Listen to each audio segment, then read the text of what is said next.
Pozdravljeni, sem Marja Milič in poslušate MoneyHow, prvi podcast o upravljanju denarja pri nas. Ja, dobrodošli na MoneyHow Live. Lahko rečem, da zdaj je že kar tradicionalen dogodek. Najprej smo ga začeli digital izvajati, zdaj ga izvajamo v živo in moram priznati, da je prav lepo videti obraze vaše, poslušalci, gledalci.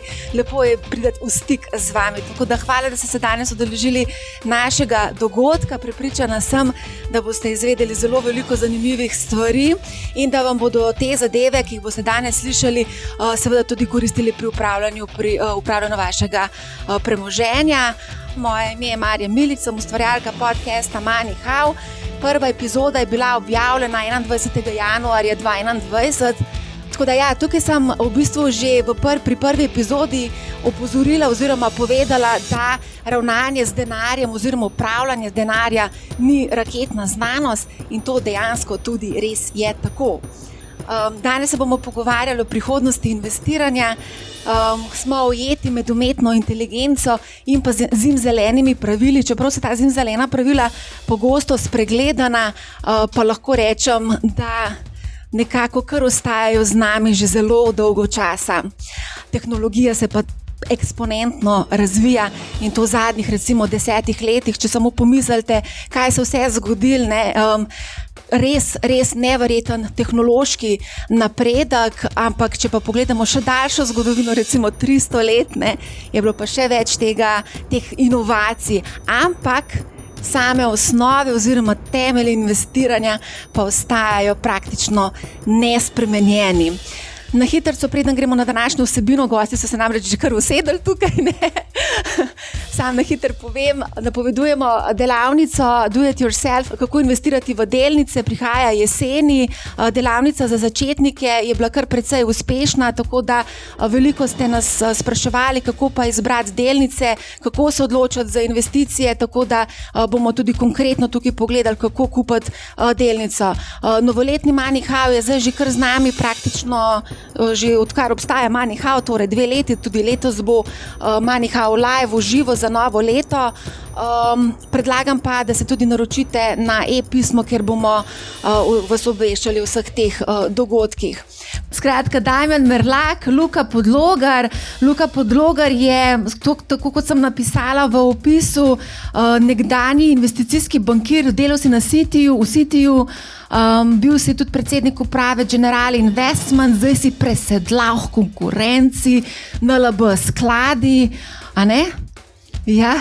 In z nami tudi Andraž Brili, tudi večkrat je bil gost podcasta MoneyHow, stručko za nepremičnino, ocenjevalec vrednosti nepremičnin in pa partner v Capital Genetics. Tako da sledi drugi del tega dogodka in sicer se bomo spraševali o investiranju, kje, kam, zakaj in koliko. Kar precej veliko stvari lahko rečemo, da dogaja, veliko geopolitičnih trenj, vojna, centralne banke se borijo zoper podivjano inflacijo, skratka prevlada Kitajske, težave z valutami, v glavnem zelo veliko stvari, ampak po drugi strani pa opažamo, da letošnje leto je bilo relativno kar uspešno na borzi. Letos je pozitivno leto, če gledamo tako počez. Evropa je bila bolj v plusu kot ZDA. Obveznice so tudi zahtevane donosnosti kar lepe, a ne? Zlato je šlo preko 2000, Bitcoin je poskočil leto za 73%, tako da tudi en tak lepa rast, 6-mesečni Euribor je šlo tudi gor, tako da tudi to je šlo gor, Mogoče tukaj še eno vprašanje je za Damjan tebe. Trenutno v ZDA prihaja do precej hudih regulativnih pritiskov na kripto. Se pravi, da zdaj ne vem, če to čist drži, da pač pritiskajo na kriptopanogo. Ali bo kripto obstal in če bo, v kakšni obliki? Ja, to je bilo za nekoga drugega, po mojem. Ne, piše prav vprašanje za gospoda Merlaka. Ne, sem mislil, da so tvoje vprašanja. Ne. Če bo obstal ali preživel, ja. To verjetno, mislim, to. Ali bo kripto obstal in če bo, v kakšni obliki? V obliki digitalni. Ne vem. A misliš, da bo preživel kripto? Jaz vedno vidim, da Bitcoin se mi zdi dost robusten, tako kot tudi percepcija ljudi, da je to je pač number one valuta. In jaz tudi vidim, da obstaja, mislim, da ostaja še naprej na tem mestu. Ostalo je pa tako, razburkano morje. Zdaj, nekatere bodo odšle, nekatere se bodo še pridružile tem top nekaj. Zdaj, FTX je propadel, to je bilo kar ena taka velika drama. Bitcoin je takrat, mislim, da tudi nekaj upadel, zdaj je prebil 30,000, pol danes je bil spet malo pod 30, tako stalno nekaj dogaja. 28. Ja, 28 je bil danes, ko sem gledala, ampak vsem je letos Bitcoin pridobil 73%. Enako tudi Meta, sem to kdo te vedel, pa Nvidia je dobila 90%, letos je pridobila. Tako da so tudi... Predvsej povezane so vse te. Ja. Mislim, zdaj v Ameriki, mislim, da največji pretresi so se dogajali, takrat FTX, takrat se je, mislim, še kar dobro odrezalo cela kriptoekonomija, bi rekel. Mislim, bi bilo lahko hujš, glede na to, da je takrat Bitcoin sicer šel do 15,000, pa da je danes zdaj spet na 28. Sam jaz se bojim, da to niso zadnje domine, ki so padle. No. Zdaj, jaz ne vem, pač se je to, marsikdo se to mogoče se mu bo zdelo čudno, ampak jaz se ne bom čudil, če se enkrat Binance zgodi, kot se je FTX. Ker to so samo domine, ki se samo nalagajo in ena zaflika drugo in ta luknja se nekdo pokrije to luknjo, ki jo zares ne pokrije, ker itak nima sredstva, da jo pokrije, samo reče, da jo je pokril. In recimo USDT, ko se tam ugotovi, da tam ni denarja, ki ga skoraj zagotovo ni. Kako lahko rečeš, skoraj zagotovo ni? Mislim, drugač bi pokazali, kje je. A se lahko kaj takega zgodi? Mislim, jaz tudi poznam te ljudi, ki so to ustanovili, pa vem približno, kako funkcionirajo. No. So nas hoteli tudi zraven imeti, pa nismo šli v to zgodbo. A se lahko kaj takega zgodi tudi Bitstampu? To pa ne vem. Zdaj, do takrat, ko smo bili mi, bi rekel, mislim, bi si upal zagotovo se trditi, da ne, ker sem vedel, kako se posluje. Jaz sem dokaj prepričan, da je še vedno približno isto, no? Ampak ne moram pa tega vedeti. Preko katerega menjalnice pa ti trguješ? Ja, Binance v bistvu. Takrat, ko redko rabim karkoli pretvoriti. No? Mislim, Bitstamp tudi, ampak ne vem, Bitstamp je še vedno dokaj omejen pri naboru valut, ki jih podpira. S katerimi valutami si pa trgoval, recimo na Binance, pa nisi mogel na Bitstampu? Zadnji trade, ki sem ga delal, je bil v bistvu na Bitstampu, tako ne vem, zakaj sem zdaj Binance izpostavil, ampak na Bitstampu sem takrat čez noč panično hitro vse USDC likvidiral za BTC, takrat, ko je Silicon Valley Bank propadel in v bistvu USDC imel veliko sredstev na Silicon Valleyju. In mi je uspel to 1 uro prej narediti, preden je dejansko trg dojel, kaj se dogaja. Tako, ko predtem je šla cena Bitcoina takrat fulno vzgor čez noč. Sorry, zdaj te pa nisem čisto razumela. Lahko še enkrat ponoviš? Imel sem več milijonov dolarjev v USDC, stablecoinu. In Silicon Valley Bank je takrat kolapsnil, ne?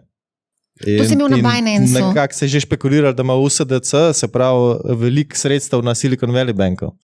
Aha, ok, razumem. In potem čez noč je takrat cena Bitcoina zelo poskočila in od takrat naprej je cena Bitcoina rasla, zaradi tega, ker so holderji teh stablecoinov na splošno, ampak takrat v štartu USDC-ja začeli likvidirati USDC, ampak kako lahko likvidiraš USDC? Tako da greš v nekaj drugega, kaj boš šel?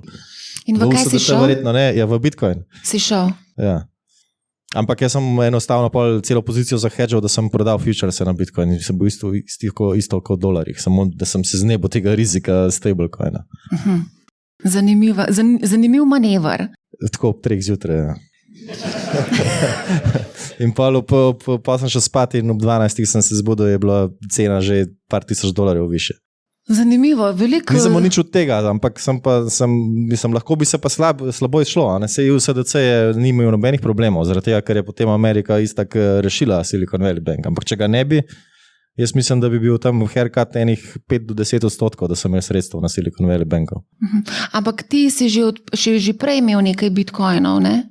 Ne, sem sredstva stablecoini. Vse si prodal takrat, ne? Oziroma, to, kar imam v kriptu, še vedno imam sredstva v tem kriptu, ampak nisem v nobenem coinu, ne Bitcoinu, ne Etheru, ne v ničemer, ampak nekako imam sredstva tam v obliki stablecoinov, trenutno imam pa v obliki Bitcoina, pa potem ekvivalenten short na futuresih. Ok, zanimivo. V bistvu bolj varno, kot pa imeti stablecoin na nek način. Ok, ti verjamem, čeprav ne vem, čisto. Ker Bitcoin imaš lahko pri sebi. Ja. Nimaš nobenega counterparty riska, razen za tisti del, ki ga moraš imeti na nekem exchange-u, da v bistvu držiš ta margin requirement za futures. Okay. To riskiraš v bistvu. Se pravi, ti si zdaj dosti krat dobimo očitek, ko se s tabo pogovarjamo, da nisi več zvest Bitcoinu. To so napačna terminologija, je to sploh za investiranje, da si zvest nečemu. Ali pa da verjameš. Jaz pogosto slišim ljudje v kriptu govorijo, ali verjameš v Bitcoin. Kaj to sploh pomeni, ali verjameš v Bitcoin? Ja, sam dobro veš, kakšen community je to. Nismo tukaj zato, da verjamemo v nekaj. Ko ti, recimo, pred kratkim sem se pogovarjala z enim vernikom, jaz temu pravim vernik, pa ni bil obrazno navdušen, ko sem malo povedala pač svoje mnenje. Tako da ja, je tam community, ta religioznost je prisotna tukaj. No? To je splošno, sej nobenega vernika ni dobro užaliti. No. Zdaj, ali je to kripto, ali pa je to kakšna popularna svetovna vera. Vedno je to problematično, že bolj zadržati. Luka, povej, kako pa ti pa kripto? Pa vera v kripto. Ne, tukaj se čisto strinjam. Mislim, pri investiranju je zelo navaren, ko začneš govoriti o veri. Pač kripto je, če pogledamo, ne vem, učinkovito portfeljsko teorijo, de facto v nekem odstotku nam pomaga pri tem, da lažje dosežemo, pa da dosežemo boljši efficient frontier. Ta odstotek ni prav velik, bral sem eno raziskavo, je tam okrog 6%. Se pravičujem, za zlato je bilo 6, za kripto je bilo, za Bitcoin je bilo 2. Tako da pač jaz mislim, da nič narobe, če pač imamo ta asset class, sploh zato, ker se mi zdi, da se lahko z njem zelo lepo tudi učimo, kako investirati na splošno, ker sama tehnologija je dosti podobna, kot recimo, če govorimo o kakšnih drugih bolj klasičnih finančnih inštrumentih, ampak res bi pa pač tukaj upozoril pred tem, da varujemo v neki. Drugače jaz mislim, da sicer blockchain, kakor tehnologija, tukaj mislim, da I'm preaching to the converted, je pač nekaj, kar se vsi strinjamo, da ima super potencial, konkretno recimo v naši branži asset managementa, ko mi čakamo na rešitve na blockchain tehnologiji in tudi ene so že, sploh na področju recimo settlementa, se pravi subscription in pa redemption iz skladov, plačila, izplačila, par enih, mislim, obstajajo že ful zanimivi provideri, ki ponujajo pač zelo zoptimiziran proces vplačil pa izplačil iz vzajemnih skladov, torej ne iz traded skladov, ampak iz vzajemnih skladov na blockchain tehnologiji, ki v bistvu čist nekako tiste prednosti ETF-a skoraj zbriše. A to pomeni, da bo potem vzajemni sklad cenovno bolj ugoden? Sigurno ta trend cenovne ugodnosti se bo še nadaljeval v prihodnosti, absolutno. Tudi v Sloveniji? A bo mogel priti ta učink tudi v Sloveniji, sigurno, ja, absolutno. Jaz mislim, da bo tudi v Sloveniji se čuti pritisk na FIE. Sej, recimo, če pogledamo, sam populacija v tej sobi verjetno želi imeti cenejše produkte, boljše kot recimo mogoče neka povprečna populacija, in ta populacija seveda bo rasla. In mi kot asset menedžerji smo že danes in tudi bomo tudi prihodnje pod vedno večjim pritiskom, kar se tiče upravljalskih provizij, absolutno. Zdaj Blaž Brodnjak je en tak revolucionar, on vedno ta prvi naredi neko potezo, recimo ležorine. Ali bojo NLB skladi tudi naredili to potezo, da bodo recimo znižali stroške upravljanja, recimo? Okay, to ne morem ta hip komentirati, ampak se pa sigurno zavedamo tega pritiska na FIE. Mislim, že tudi, če pogledamo za neke podobne strategije, tudi recimo actively managed skladih so v tujini pač same upravljalske provizije nižje, so pa tudi scale večja. Tam govorimo, recimo, za Global Equity Strategy so, recimo, imaš sklad, ki je velik, 10-15 milijard. Seveda si pri takem obsegu lahko pa tudi bistveno bolj zoptimizirani distribuciji, ki je praktično čisto elektronska, seveda si lahko prvošeš imeti provizijo 0,3, 0,4. Recimo, govorim za actively managed sklad, ne za recimo ETF. Tako da ampak ko bo pač tudi zavedanje vlagateljev, ko raste, ko tudi sam size industrije raste, pa tudi razvoj distribucije, ker by the way, mislim, če pogledamo recimo, če pogledamo v zahodnem svetu južne ekonomije, Francija, Španija, Italija, tudi, pa to je načeloma razviti svet. Vse FII pri vzajemnih skladih niso kaj dosti različni od slovenskih. Isto so tako visoki. Pak, zakaj to blokira? Distribucija. Distribucija je tisti ključ, ki dejansko pogoltne toliko velik tega. Ni, da bi bili zdaj asset menedžerji dejansko neki zlobni akumulatorji dobičkov iz enega upravljanja preprostih strategij. Distribucija je tista, ki je najdražji del celotnega stroškovnega ustroja asset managerja. Ampak distribucija se digitalizira, digitalizira se distribucija. Vedno bolj, ko bo ta distribucija ratala digitalna, bolj bodo lahko FII padali. Danes, če pogledamo, da ne bomo se Slovenije dotikali, pogledajmo Španijo, pogledajmo Italijo, torej relativno bogate ekonomije. Skladi se distribuirajo še vedno tako kot v Sloveniji, večinoma preko bank. Če pa pogledamo recimo UK market ali pa pač te anglosaksonske trge, pa pač noben ne kupuje več skladov preko bank, ampak vsi kupujejo sklade digitali. In s tem procesom, seveda, ko gremo te bolj južne mediteranske ekonomije proti večji digitalizaciji, valjda bodo padali FII. Absolutno. To je zelo dobra novica. Verjamem, da marsikdo si ne želi investirati preko kakšnih tujih platform in bi se želel investirati preko mogoče vzajemnih skladov. Dostikrat dobimo ravno ta komentar v smislu, da imaš tukaj nek domač support, nekega sogovornika, ki govori tvoj jezik. Ja, to je res. Sej ravno to, kar smo se prej pogovarjali o finančni pismenosti. Mislim, ljudje pri nas še vedno tisti sploh, ki imajo večji problem, v smislu večje količine denarja za investiranje, pač pridajo do človeka, ki mu zaupajo. In danes v Sloveniji je to pogosto bankir. In pač tam dobijo finančni nasvet. Dostikrat pa tudi kakšen bankir da zelo slab nasvet, recimo švicarski frank, če smo lahko natančni. Tako da se tudi takole, jaz tako mislim, če greš ti na eno banko, ti bo bankir ponudil točno tiste produkte, ki jih ima na policiji. To je kot, dobro, zdaj bom grdo rekel, trgovina. Če greš ti v salon, ker prodajo samo Mercedesa in boš rekel, daj mi najboljši avto, ki ga imaš in mogoče Mercedes ni najbolj primeren za tebe, kaj boš dobil? Dobil boš Mercedesa. To je fora. Ja, se strinjam s tabo. A boš takaj dodal, Damjan? Ja, tisto, kar se jim splača. Jaz sem se pogosto srečal v tujini. V tujini je to zelo taka razširjena praksa, da ko odpiraš kakšne bančne račune, skoraj da moraš kakšno zavarovanje skleniti. Tako jih v bistvu podkupiš, da dobiš bančni račun. Ker tam oni zaslužijo, od bančnega računa nimajo nič. Sicer ti nihče tega dejansko v faco ne reče, ampak to je nenapisano pravilo. Ja, se pogovarjaš, se vleče, pa neko brezvezno zavarovanje skleneš tam, kjer oni velike provizije vzjemljajo, pa se zgodi vse, tako je, ni panike. Ja, to je tudi pri nas, se mi zdi, kar praksa, se prodajajo razna življenjska zavarovanja tudi mladim osebam, ki ga ne potrebujejo. Mogoče tukaj še eno zanimivo vprašanje. Kaj so pomembni signali, ko se odločate pri izbiri delnic oziroma naložb vzajemnih skladov ETF-ov, nepremičnin? Na kaj ste pozorni? Vsi trije.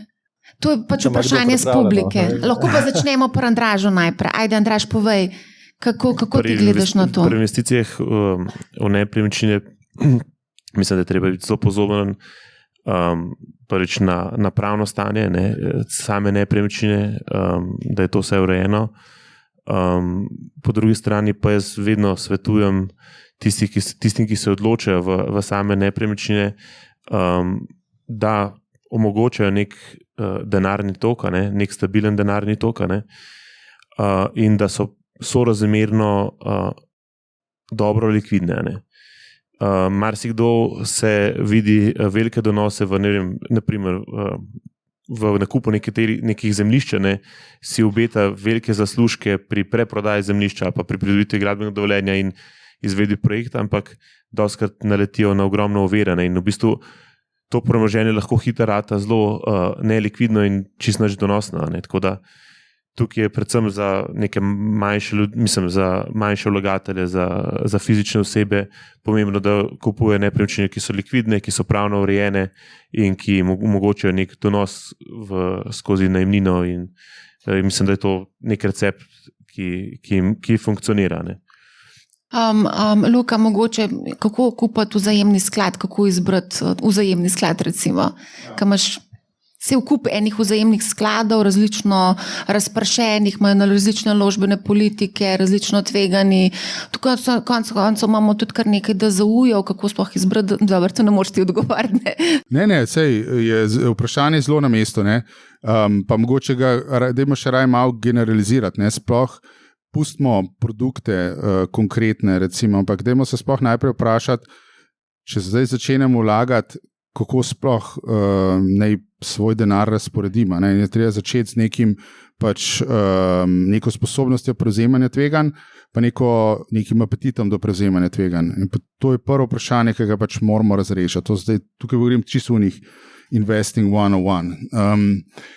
Seveda, tukaj v to zgodbo pride seveda tudi starost, časovni horizont, ki ga imamo za investing in tako naprej. In ko potem to vprašanje razrešimo, pa gremo pa na asset klase, torej kako si bom razdelil svoj portfelj.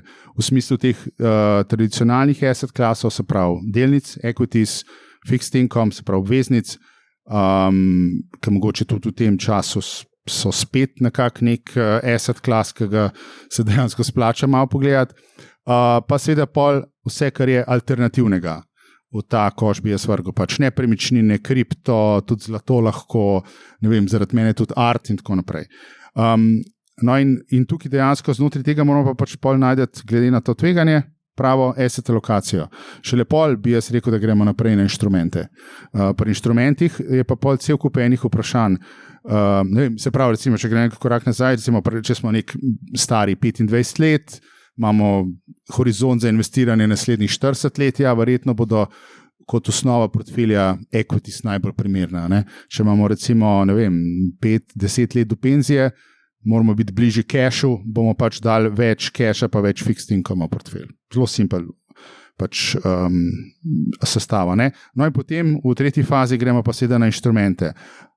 Za kjer inštrumente se bom odločil, a bom šel pa kupil vzajemne sklade, ki jih bom kupil pri enem slovenskem upravljalcu in bom zraven imel še nek servis, nekega finančnega svetovanja. Zame bo ta upravljalec tudi poštimal davke, ali pa bom malce bolj avanturističen, pa bom odprl nek online račun, pa bom kupil ETF-e, ki so seveda cenejši, pa se potem sam ukvarjal z davki, pa ne bom imel nekega finančnega svetovalca, ki me bo tukaj vodil, pa mi malo pomagal, pa me bo za rokco držal takrat, ko se bodo trgi zatresali, pa mogoče preprečil tudi kakšno neumnost. Ojoj, finančni svetovalci. Večkrat sem rekel, da ko ti greš k finančnemu svetovalcu, se mi zdi, da moraš biti ekstra finančno pismen. Ne, to se pa res ne hecam zaradi tega, ker pri nas imamo, pa mogoče tudi kakšen tukaj sedi, ampak finančni svetovalci so v bistvu prodajalci produktov, ker dobijo največ v bistvu provizij. To smo že večkrat videli. Danes proda Triglav sklade, jutri ti proda SOP recimo, in to potem tako kolobarijo. Se še zelo grozen, ampak dejansko sem dobila tudi nekaj sporočil od poslušalcev, ker so povedali, da so šli k nekimi finančnimi svetovalci, ki sicer v javnosti govorijo o ETF-ih, ampak v njihovi košarci, ki so jo predlagali, te finančni svetovalci so bili pa recimo vzajemni skladi. Sem povem, da to je, tako pa ni to samo v Sloveniji, mislim, da ne bo pomote. Tudi UK regulator je ravno, recimo, par let nazaj, sem videl case, ko dejansko so kaznovali finančne svetovalce, velike družbe, ki se ukvarjajo s tako imenovanim neodvisnim finančnim svetovanjem, zaradi tega, ker so preveč agresivno porivali določene produkte. Tako da to je žal dejstvo in je tako ne samo v Sloveniji, da ne bomo spet mislili, da je tle nekaj tako grozen. Isto je, če greste na UK market, isto je, če greste na recimo ostale razvite zahodne trge. Žal tako je. To je zgodba, ki jo prej Damjan omenil, provizije, zgodba provizije. Tam, ki več zaslužiš, tam tisti produkti bodo bolj porivali. Zato spet pravim, da je pomembno, da naredite svoj due diligence. Mogoče tudi to lifestyle, kako živiš, ko se odločiš za neke investicije. Recimo, če delaš po 10-12 ur na dan, verjetno si težko vzameš čas za to, da ti delaš due diligence in delaš domačo nalogo, ki jo skozi omenjamo v podcastu. Zato mogoče iščeš neke produkte, ki so nekako avtomatizirani. Misliš robo? Recimo, ne samo robo, konkretno tukaj recimo, zdaj ne vem, zakaj bom to sploh izpostavljal, ampak recimo konkretno pri Trade Republic dejansko res imaš avtomatski nakup ETF-a, tako da to ti precej olajša življenje. Damjan, povej, avtomatizem, robotizem, ko govorimo že, a ne? O tehnoloških inovacijah. Prej sem slišal, da ste se pogovarjali, če bodo enkrat vsi ljudje imeli svojega bota. Ja. In pa sem jaz razmišljal, da se to potem poruši nekak namen tega, ker dobro, odvisno zdaj, kaj ta bot dela. On verjetno za neko normalno porabo bi lahko nek tak trading bot mogoče držal določene procente alokacije, ne vem, na posameznih delnicah ali pa na različnih inštrumentih, toliko obveznice, toliko delnice, toliko kripto, whatever. To ok, ampak ljudje si predstavljajo bote tako, da ti nekam daš nek denar in zdaj nekdo melje in dela več denarja. Ne? Tega je zelo malo. V praksi je zelo malo tega, ki deluje. Na internetu je veliko tega, kar se ponuja, ampak jaz mislim, da bolj tako razmišljajo ljudje v smislu trajnika, da se pač nekaj od trga nekam naloži, pa da se potem plemeniti. Čistko simpel. Dobro, to je trajnik za vzajemni sklad, to narediš in to pozabiš lahko in dela. Vzajemni skladi dejansko tako funkcionirajo in konkretno tukaj v tem primeru, ko sem omenila tudi lahko z ETF-i, vrčevalni načrti. Okay, ja, to je čisto v redu produkt, to je čisto en lep, honest produkt. Pogledaš, kakšni so stroški pri vrčevalnem načrtu, z tvojega računa se odplahne, ne vem, 100 evrov, 150, 50, kolikor si pač lahko prvošeš in pač pozabiš na to in se tudi navadiš živeti brez tega denarja in tega ne pogrešaš, istočasno pa investaš. Jaz mislim, da za entry level, za to, da se naučiš vlagati, je to produkt, ki ga moraš kupiti včeraj. Pa ne samo, da se naučiš vlagati, jaz mislim, da je to lahko ena dober temelj. A veš? A veš kaj, ta avtomatizem je po mojem ful v redu zato, ker kaj ljudje vedno rečejo, ko recimo vsak kupuje nepremičnine, ja, vsaj izgubo ne bom tukaj, ne? Na delnicah pa lahko propade, vse izgubiš, vse gre. To je neka psiha. In največji problem, ki ga ljudje imajo pri delnicah, je to, da lahko vsak dan vidiš, koliko je neka delnica vredna. Ko pa ti kupiš nepremičnino, je ta nepremičnina lahko čez en teden bistveno manj vredna, realno, od tega, kar si ti dal. Ampak noben nima tega občutka, ker v časopisu ni napisana vrednost tvoje nepremičnine vsak dan. Za delnico pa je. In potem ljudje vidijo, ko gre gor, so veseli, ko gre dol, so depresivni. In vsak dan je potem to valovi, gor dol. In če pa ti imaš nek trajnik, pa nek avtomatizem, pa nek vzajemni sklad, pa če mogoče to na začetku gledaš, potem začneš to malo ignorirati, ne spremljaš več.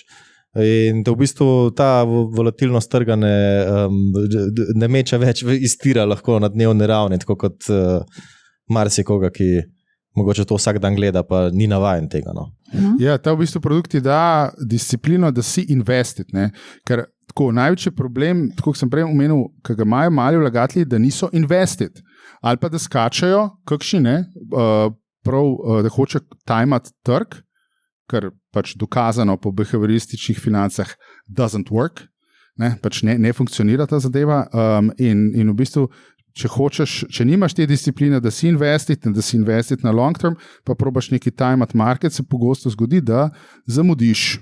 In čisto po empiričnih raziskavah, se pravi, mi vsi nekako imamo v glavah, da je equity market long term 7+ % nekako bo moj letni donos. No, če samo 0,1% tistih dni v tem dolgoročnem obdobju nisi invested, tistih ta najmočnejših dni, se tvoj donos iz teh 7 plus zmanjša na približno 4. Če pa 1% teh dni nisi invested, veš, koliko je donos? Ta dobrih dni -4. Tako da 1% sta v bistvu 3 dnevi v letu. Exactly, ne? Točno to. Še manj, 2,5. Ja, tako, ne? In ti dejansko moraš biti invested, zato da ujameš vse tiste dneve, kjer se market toliko premakne, da v bistvu ti generira večino tega donosa. Ker market, ta dolgoročni donos je generiran v nekaj teh velikih premikih in v tistih dnevih ti moraš biti na marketu. Zdaj pa mogoče sam še to, ko ti poveš 7% letni donos mlademu človeku, kakšno misliš, da je njegova reakcija? Boring. Ja, noben še ni vstal, pa še ven. Ja, zato, ker to se mi zdi, ko se tako pogovarjamo, pa tako 7% letni donos. Ja, koliko pa to pomeni denarja na letni ravni, potem pa to preračunavaš, a samo brez veze.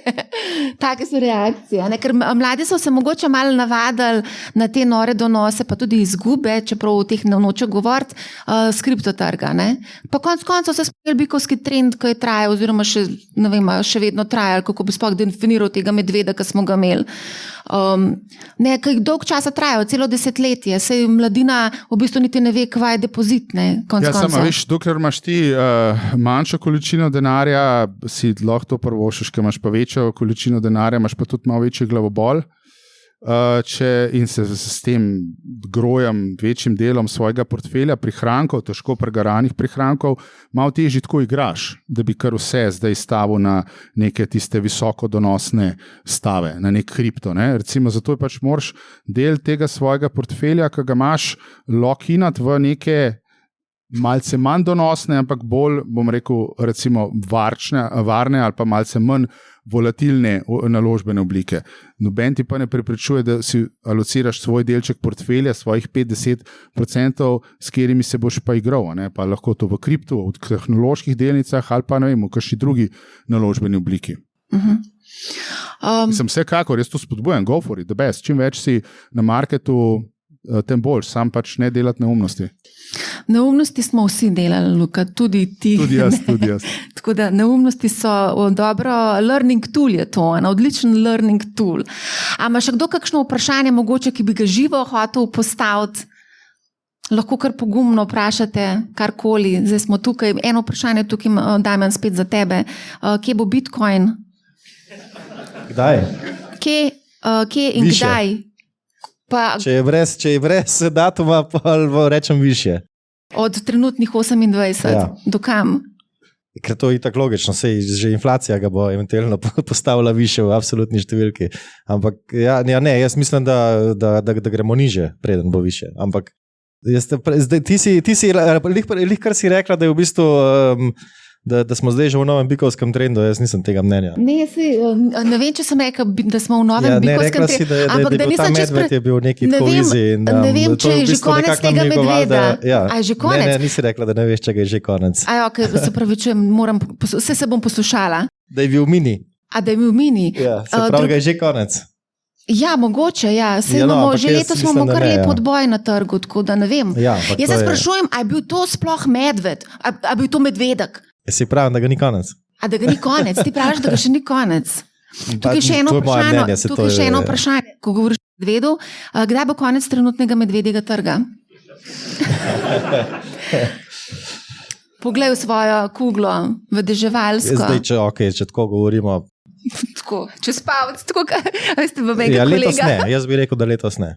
Kolega, ki sicer je urednik bosanske redakcije Bloomberg Adria, pa ga jaz vprašam, ti Rijad, kakšna je inflacija v Bosni? Danes 16-17%, tako malo čez pavc, ko v Bosni imajo malo probleme z statistiko. Ampak ja, povej, do konca leta bo še trajal. Jaz mislim, da ja. Se pravi, a je zdaj čas v tem medvedu za investicije, za vstop na trg, a bi ti še čakal, da se zgodi še kaj malo bolj dramatičnega? Ne, zdaj, če nekdo želi investirati, potem lahko počaka še mesec, dva, če se zdaj kaj zgodi, ker zdaj smo res na vrhu tega kraja, recimo zadnjega leta. In zdaj en mesec te ne ubije, no, če še počakaš, ampak okay, zdaj, če bo pa, ne vem, če bo pa poleti še vedno tako, kot je, pa brez veze čakati še naprej. Pa očitno tega finančnega sistema ne more nič več pretresti, ne glede na to, kaj se zgodi. Lahko tudi vesoljci pridajo, pa bo še vedno bull market. Vse so bili tam nekje, a niso bili tam meni vesoljci po Ameriki, so neki letali, kaj ja, ne vem, pa je market še vedno v plusu. Ja. Luka, daj ti povej, kje bo Bitcoin najprej? Zdaj trenutno je pa 28 menda. Kje vidiš, da bo do konca leta, recimo?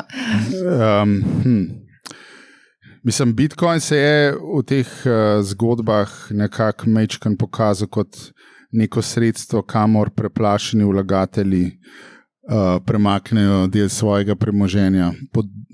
Ne enako kot zlato, ampak malce v to smer. Zdaj, te safe haven asseti, recimo v razmerah, ko grem korak nazaj. Se pravi, recimo, kje se zdaj nahajamo v smislu obrestnih mer. Prej sem govoril, da smo v Ameriki verjetno nekje na piku, v Evropi rabimo še mečkan, da pridemo do tega pika, ampak nekako se zdi, da na fixed income marketu recimo smo nekje dost na vrhuncu, kar se tiče yieldov, se pravi po obveznicah. In tudi, če pogledate krivuljo, se zdaj nahajamo v situaciji, ko je ta krivulja yield curve, ne, pri obveznicah je, temu rečemo, inverted, se pravi obrnjena. Torej, tiste zelo kratkoročne donosnosti so višje od dolgoročnih v bistvu donosnosti, kar je malo v bistvu anomalija. Ne. Na finančnih trgih se pa to seveda dosti pogosto ta anomalija zgodi. No in zdaj to pomeni, če privzamemo, da bodo yieldi zaradi tega, ker bodo obrestne mere, če smo zdaj nekje blizu pika, pol v prihodnosti padale, če prišlo do neke, recimo, milejše oblike recesije, ki se nakazuje v Ameriki, sicer še bolj kot v Evropi, potem bo oportunitetni strošek tega, da nisi investan v recimo zlato pa Bitcoinu nižji, kot pa recimo je bil pol leta nazaj. Tako da načeloma za safe haven assete to lahko pomeni mečkrat celo pozitivnega drive, ampak prav veliko je tukaj nekega premika več pri teh tako imenovanih safe haven assetih ne vidim. Pa tudi še enkrat ne smatram Bitcoina kot nek blazno močen safe haven asset, da ne bo kdo to narobe zastopil. Drugače pa nasplošno glede equity market je seveda zadeve zelo težko napovedovati. Vse je odvisno od tega, kako bo izgledala ta recesija, ki se zdaj nekako obeta. Ali bo to skoraj ne recesija v smislu enega soft landinga, ali bo to mila recesija, ali bo dejansko mogoče bodo centralne banke čisto obsedene s to cifro inflacije, pa bodo dejansko zabile tisto obrestno mero bolj gor, in seveda tudi zabile potem gospodarstvo bolj dol. Ker če se bo to zgodilo, potem je to sigurno negativen pritisk za equities. Če pa dejansko smo na tem, da bomo tako zelo zlahka ven izplavali, da recimo dobički ne bodo teh firm preveč trpeli, se pravi, da na earnings per share ne bomo imeli nekih preveč negativnih presenečenj, potem se dejansko, če bomo šli spet v neko malce bolj ekspanzivno ali pa rahlo ekspanzivno monetarno politiko, v bistvu lahko je ta drive na equity rahlo pozitiven, ker se bo verjetno zgodil multiple expansion. Zdaj smo šli, če pogledate PE, nekje 20% približno dol, pri lanskem letu 25, ne, tako da neki placa tukaj na sami valuaciji je. Je pa spet vprašanje, kako se bo te igre med EPS-om pa samo diskontno obrestno mero. Ok, se pravi, ne vem, če se zakomplicira, ampak če smo dolgoročni vlagatelji. Če smo dolgoročni, eno stvar, ne, to, kar si povedal. Če smo dolgoročni vlagatelj, kaj je pomemben, mogoče ena zadeva, da smo pred recesijo investirani v equity. To je tako, tudi če pogledamo, ena ključna determinanta dolgoročnega donosa. Tako da zdaj recesija je pred vrati, tako da je mogoče z tega vidika smiselno razmisliti o tem, da gremo zdaj noter v equity. Težko bo zadevo čisto pravilno tajmati, na kratek rok je možno tudi kaj tukaj izgubiti, ampak pomembno je, da se pol pelemo gor po krivulji. ker dno je zelo težko zadeti. Pa vrh tudi. Absolutno.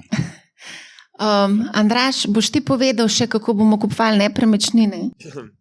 Ja, v bistvu na nepremičninskem trgu tega medveda sploh še ni še prišel iz gozda, da bi začel lomastati okrog. Kar sam kaže na to, kar smo danes že ponovili, da ima nepremičninski trg relativno velik zamik, preden se karkoli zgodi. Delniški trgi so odreagirali, padali, pa so zdaj že spet prišli nazaj, pa se zdaj čaka, kaj se bo zgodilo pravzaprav z gospodarsko sliko. In če se navežem na to, kar je tudi Luka rekel, zdaj bo vprašanje, koliko časa se bodo te visoke obrestne mere še vztrajale, a bo prišlo do recesije, koliko globoka bo, in če bo prišlo do vseh nekih teh dejavnikov, lahko pa tudi temu sledi pa nepremičninski trg z zamikom.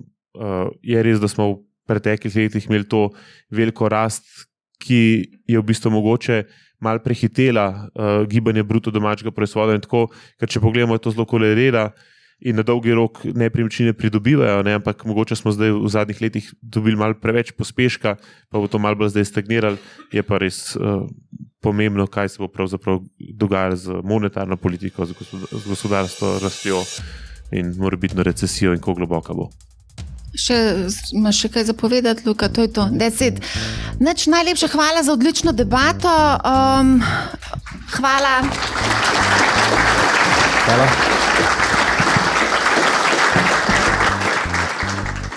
Tako, to je bil izsek iz MoneyHow live dogodka, ki se je odvil 20. aprila v Kristalni palači v Ljubljani. Moram priznati, da je bilo zelo lepo videti polno dvorano, tako da hvala vsem, da ste prišli na dogodek. Seveda, za tiste, ki pa niste prišli na dogodek, boste pa dobili možnost poslušati nekaj izsekov iz dogodka v prihajajočih tednih, nekaj podobnega, kot ste slišali danes. Še enkrat naj vas spomnim, da pripravljamo jeseni delavnico za investiranje v delnice, hkrati pa pripravljamo tudi posodobitev aktualne delavnice in sicer Do It Yourself, se pravi investiranje za začetnike, kjer bomo dodali nekatere novosti. Vsi tisti, ki ste seveda že kupili to delavnico, boste dobili tudi posodobitve v vašem oblaku. Toliko za enkrat z moje strani. Želim vam prijeten dan, prijeten večer ali pa prijetno dobro jutro oziroma jutro in pa seveda se slišimo ob naslednji priložnosti. In za konec poslušajte MoneyHow, ne bo vam žal. Lep pozdrav.